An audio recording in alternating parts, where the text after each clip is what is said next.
여러분 정신 차려야 돼요.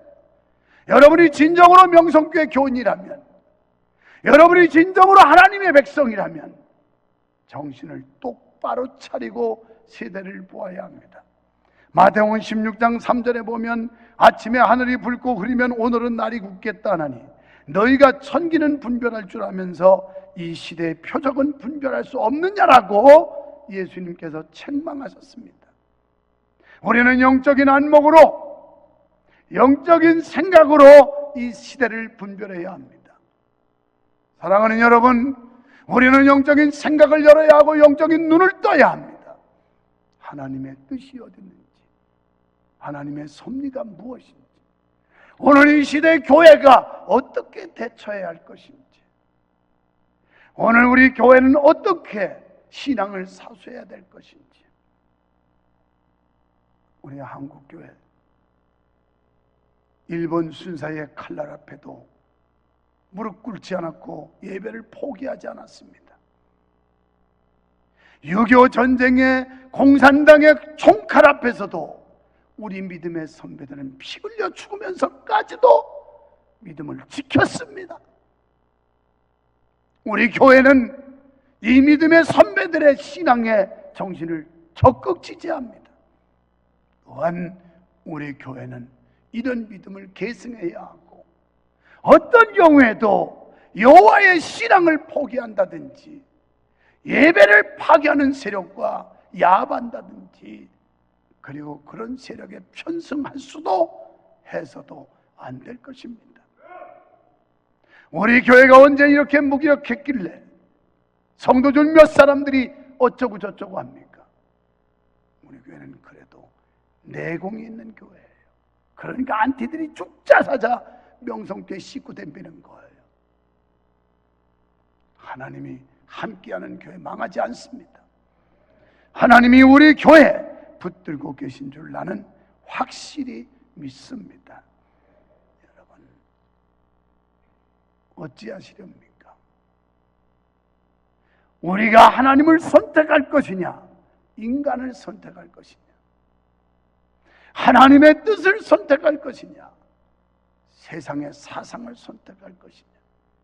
중도 지역은 없습니다. 지옥을 선택할 것인가, 천국을 선택할 것인가. 중간지대는 천지인가요? 더 먼 나라를 떨쳐가기는 신천지 천지예요? 중간지대는 없어요. 천국이든 지옥이든 둘 중에 하나입니다. 모든 사람을 위하여 간구와 기도와 도구와 감사를 하되 임금들과 높은 지위에 있는 모든 사람을 위해 하라고 오늘 본문에서 말씀합니다. 기독교 신앙을 호국 신앙이라고 비약해서 표현한다는 건 문제가 있겠지만, 그러나 신앙과 애국이라고 하는 건 톱니바퀴 두 개와 같습니다. 맞물려 가는 겁니다. 진정으로 우리가 신앙이 있다면 애국하는 거고, 애국자는 올바른 신앙을 가져야 합니다. 누구라도 성경을 주의 깊게 읽어보면 이와 같은 사실을 어렵지 않게 발견할 수 있는데, 구약 성경 가운데선 말할 것도 없거니와 신약 성경에서도 우리는 애국과 관련된 언급들을 많이 볼 수가 있습니다. 나라를 사랑하는 것은 성도의 기본적인 의무입니다. 따라서 우리는 어떠한 경우에도 애국하는 사람이 되어야지 매국하는 사람이 되어서는 안 됩니다. 우리는 이렇게 나라가 총체적인 난국을 맞이했는데, 이런 때 우리는 무엇을 해야 될까요? 나라를 위해 기도하는 신앙입니다. 하나님 앞에 이 나라를 구원해 달라고 기도해야 돼요. 뉴스 시간에 기도하는 어린아이의 영상을 보여드렸습니다. 나도 어제 저녁에 이게 우리 소년인데 자기들끼리 가정 예배하면서 기도하는 내용에 감동을 받았어요. 이 코로나, 이것 때문에 사람들이 지금 어려움 당하고 두려워하고 마스크조차도 제대로 구매할 수 없는 이런 세상이 나오고, 그 어린아이가 누가 가르쳐주지도 않았는데 어린아이의 진정 어린 그 기도, 하나님이 이런 아이의 기도를 듣지 않을까 싶어 나도 감동을 받았고 오늘 영상 뉴스로 함께 보았습니다. 애국하는 신앙의 첫 번째 요소는 나라를 위해 기도하는 일입니다. 기도란 역사의 주권자이신 하나님의 팔을 움직이는 것이며 나라를 위기에서 구해낼 수 있는 강력한 힘이기 때문에 이를 소홀히 해서는 안 됩니다.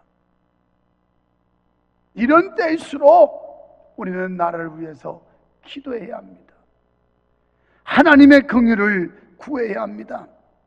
사무엘은 한 민족의 영적 지도자로서 나라를 위해 기도하기를 쉬는 것은 죄에 해당된다고 생각했기에 그는 끊임없이 기도한 선지자였습니다.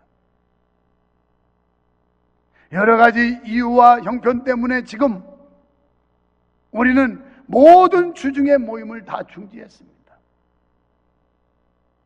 그러니 아무래도 우리가 기도에 깊이 있는 기도가 소홀해질 수밖에 없고 기도에 대한 열심이 식어질 수밖에 없는 이때 우리는 정말 하나님 앞에 눈물 뿌려 기도해서 이 나라 하나님의 은혜로 잿더미에서 이렇게 부궁한 나라를 만들어 줬는데 이 나라를 지킬 수 있기 위해 하나님 앞에 눈물 뿌려 기도하는 우리가 되어야겠습니다. 무슨 물건이든지 용도에 맞게 써야지 진가리를 발휘하는 법이듯 기도도 마찬가지인데 우리가 나라를 위해서 끈질기게 기도할 때 참으로 엄청난 변화가 일어나는 것을 목도하게 될 것입니다. 그러기 위해서 우리는 지도자들을 위한 기도를 해야 된다고 오늘 2절에서 말씀합니다. 우리는 나라를 위한 기도의 대상에 반드시 지도자들을 포함시켜야 합니다. 왜? 지도자 한 사람이 잘못하면 온 백성이 어려움을 당하고 온 나라가 혼란이 오기 때문에 어떻게 세워진 지도자든 지도자들이 바른 판단을 하고 바른 정신 가지고 바른 정치로 나라를 안정되게 이끌어갈 수 있도록 하기 위해 그들을 위해서 기도해야 된다는 말입니다. 여러분, 역사를 기록하는 것은 사람이지만 역사를 만들고 이끌어 가시는 분은 하나님이신 줄 믿으시기 바랍니다. 따라서 우리가 지도자들을 위해 힘써 기도하면 역사의 주권자이신 하나님이 간섭하실 거예요. 어떻게 역사하든 하나님이 돌려놓을 것입니다.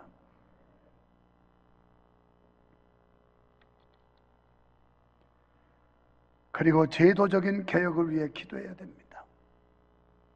요한복음 15장 7절에 말씀하는 대로 어느 나라든지 제도적으로 잘못된 부분들이 반드시 있게 마련인데 후진국일수록 이런 현상은 두드러지게 나타납니다.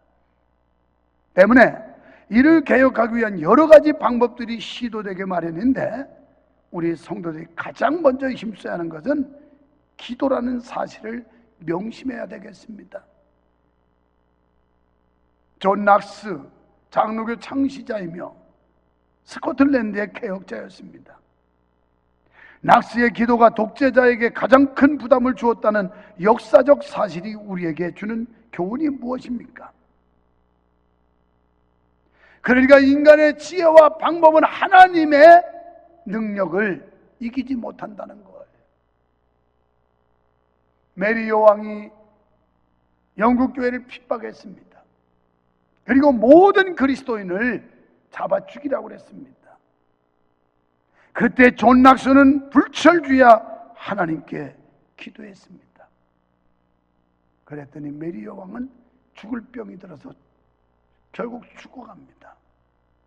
그러면서 마지막 임종 직전에 그가 남긴 유명한 말이 있어요.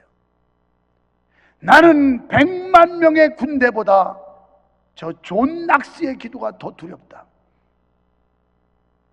100만 명의 군대보다도 한 사람 존 낙스의 기도가 더 무섭다. 이게 메리 여왕이 마지막 죽으면서 남긴 말이에요. 기도가 이렇게 힘이 있다는 겁니다. 기도에 이런 하나님의 놀라운 능력이 있단 말이에요. 다음에는 나라를 복음화시키는 신앙입니다. 애국하는 신앙의 두 번째 요소는 나라를 복음하는 건데, 나라가 제 아무리 든든한 정치적 기반 위에 세워져 있고 이상적인 목표를 향해 다름질한다 해도 그리스도가 기초의 중심이 되지 않는다면 미래도 없고 소망도 없기 때문에 정치 발전이나 경제 발전, 문화 창달보다도 더 중요한 비대경을 차지하고 있는 것이 나라의 복음화입니다. 그래서 나라를 복음하기 위해 우리는 마태복음 28장 19절로 20절에 주님의 말씀을 들어야 합니다. 너희는 가서 모든 족속으로 제자를 삼아라. 모든 족속입니다. 그리고 마가복음 16장 15절에 너희는 때를 천하 만민에게 가서 복음을 전하라. 뿐만 아니라 사도행전 1장 8절에 보면 오직 성령이 너희에게 임하시면 예루살렘, 유대, 사마리아 땅 끝까지 이르러 내 증인이 될 것이다. 나라의 복음화는 주께서 우리에게 주신 사명에 대한 인식이 바탕이 되어야만 강력하게 추진될 수 있습니다. 우리는 철저하게 사명인식이 필요합니다. 우리는 이 세계 누구로부터도 이 사역을 위임받은 일이 없습니다. 다만 천지의 주제이신 하나님께서 이 일을 명하셨으므로 사람이 어떤 반응을 보이든지 상관없이 우리는 강력하게 복음 전도 사역을 추진해야 합니다. 안티들이 극성을 부리고 명성교회 곧 잡아먹을 것 같이 득세라도 두려워할 필요 없어요. 어차피 그 친구들이 명성교회 부흥시켜주는 거 아니에요.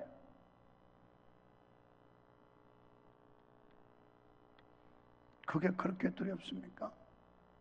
그러면 신천지는 이단으로 공격을 받아도 무섭게, 나 이번 통계를 보면서 두려움을 겪을 정도로 무섭게 부흥이 됐어요. 이단들도. 그런데 정상적인 기성교회가 그 안티들이 몇 번 씹는 것 때문에 그게 두려워서 위축될 이유가 있어요? 절대 그럴 필요 없어요. 그런데 위축돼서도 안 돼요. 이건 비굴하고 비겁한 거예요. 그렇다면 그보다 더 심한 환난과 핍박이 오면 믿음 지키시겠습니까, 여러분이? 믿음 다 팔아먹지요. 그래가지고 어떻게 천국이 있겠어요? 그러기 위해 우리는 효과적인 전도 계획을 세워야 되는데, 같은 일도 계획이나 방법에 따라서 진행 속도라든지 결과가 다르게 나타날 수 있는 것처럼 전도의 경우도 예외가 아닙니다. 무조건 성경을 들고 돌아다니면서 외친다고 영혼들을 얻게 되고 나라의 복음화를 앞당기는 것은 아닙니다. 효과적인 계획이 세워져야 합니다. 같은 시간 같은 노력을 들여서 최대 효과를 얻을 수 있는 방법을 주님께 구해야 합니다. 이와 같은 복음전도 계획이 수렴될 때 비로소 나라의 복음화가 가능하게 되는 것입니다.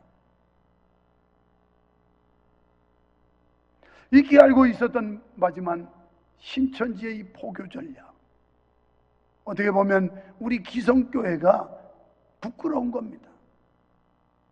우리가 바른 복음, 바른 진리를 가지고도 비복음, 비진리를 가지고 포교하는 그들보다도 못했다는 이 전략이 우리 기성교회들이 부끄러운 일이에요.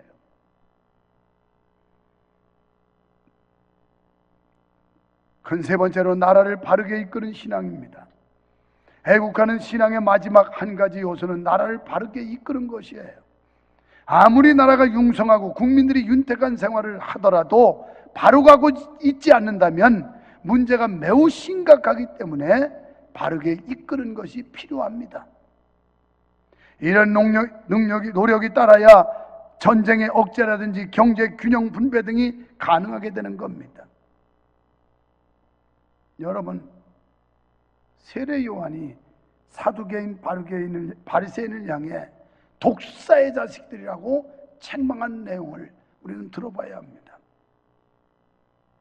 나라를 바르게 이끄는 신앙은 뭐냐? 구조적 모순을 지적하고 바로 잡아야 합니다. 술이 취해 낭떠러진 줄 모르고 계속 걸어가고 있는 사람을 발견하고서도 입을 다물고 지켜보는 사람은 아무도 없을 겁니다. 술이 잔뜩 취해서 비틀거리며 낭떠러지를 향해 떨어지기 직전에 있는 사람이 여보시오, 서요, 가면 안 돼요, 죽어요 외치지 않겠습니까? 달려가서 그를 잡아 낚아채지 않겠습니까? 잘못 가면 지적해야 되고 바로 잡아줘야 되는 겁니다. 이런 얘기를 하면 무슨 목사가 정치 얘기한다고 헛소리하는 성도들도 많아요. 정치도 잘못 가면 성경에 준하여 바르게 지적하고 바로 잡아주는 게 교회가 할 일 아니에요?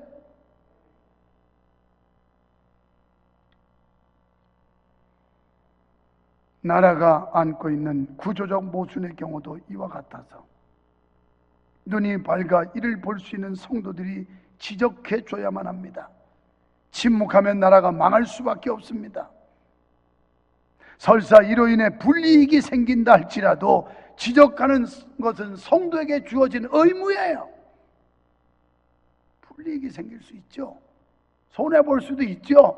유목사가 이런 설교하면 손해볼 수도 있어요. 그러나 잘못된 구조, 잘못된 정치에 대해서는 지적해야지요. 성경에 지적하는 게 마땅한 거 아니고 예수님께서 지적하지 않았습니까? 당대에 잘못된 사람들을.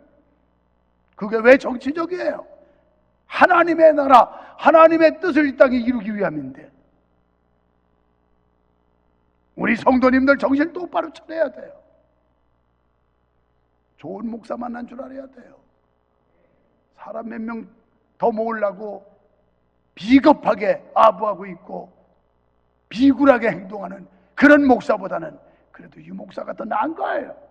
올바른 대안을 제시해야 됩니다. 모순을 지적하는 것만으로 문제가 해결될 수 없습니다. 대안이 제시되어야 적어도 우리는 이 일을 할 수가 있는데 그것은 하나님의 말씀인 성경이에요. 대안은 성경이 답이에요. 성경 속에서 모순을 해결하는 정답들이 들어있어서 이것을 활용하는 사람들은 결코 실패하는 일이 없게 됩니다. 대안의 제시가 없는 질타는 압력과 반목만 부추기게 될 뿐입니다. 사랑하는 성도 여러분, 나라 사랑의 의무가 우리 모든 성도들에게 주어졌습니다. 성경에 나타난 하나님께서 위대한 일에 쓰신 사람들 가운데 자기 민족을 버리거나 나라를 배반한 사람을 우리는 찾아볼 수가 없습니다. 그들은 한결같이 애족하는 사람들이었습니다. 그것은 모순된 제도에 대한 타협이나 협력이 아니라 하나님의 뜻에 바탕을 둔 차원 높은 사랑이었으며 우리도 이러한 사랑을 실천해 가야 합니다. 사랑하는 성도 여러분, 인생을 혼자 살지 마십시오. 그분 곧 하나님을 의지하고 사십시오. 기도는 힘이 있습니다. 기도는 이 세상 그 어떤 사람보다 큰 힘을 가집니다. 왜냐하면 하나님께서 함께 하시기 때문입니다. 하나님은 우리에게 세상을 이기는 방법을 가르쳐 주셨습니다. 그것은 기도로 하나님의 손을 잡는 겁니다. 기도는 그분의 손을 붙잡는 것입니다. 우리에게는 남들이 모르는 손이 있습니다. 여러분, 한 주간도 기도로 승리하는 성도 여러분 되시기를 주님의 이름으로 축원합니다. 살아계신 하나님 아버지 감사합니다.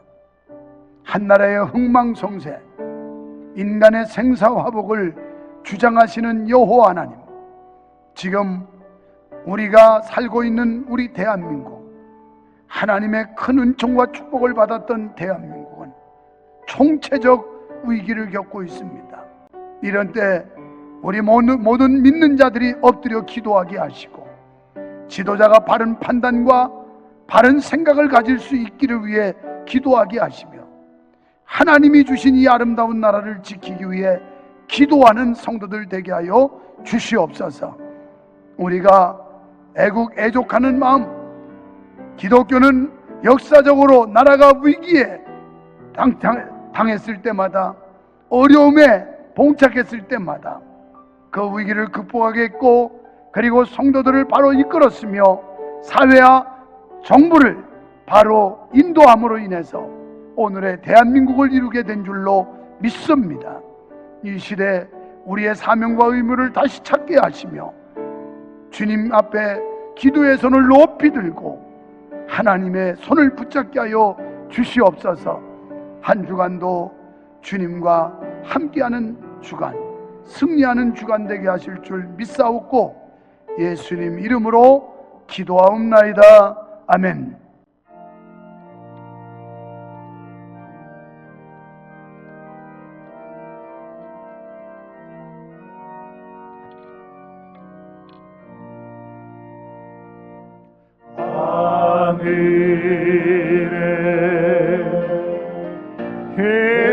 계신 아버지 이름 거룩하사 주님 나라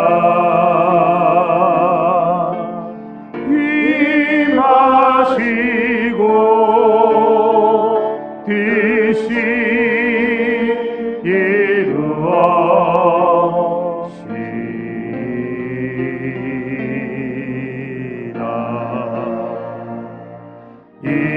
일용할 양식 주시고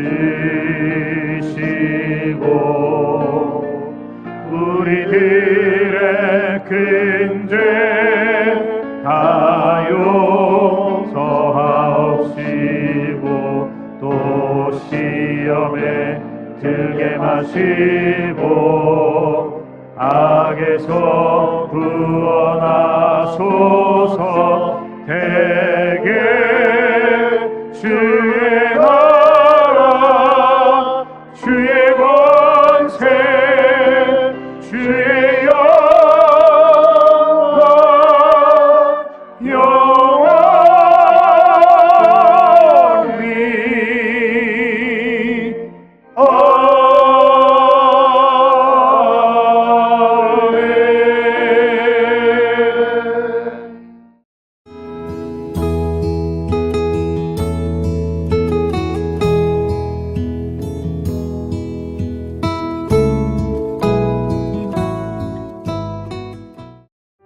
아멘.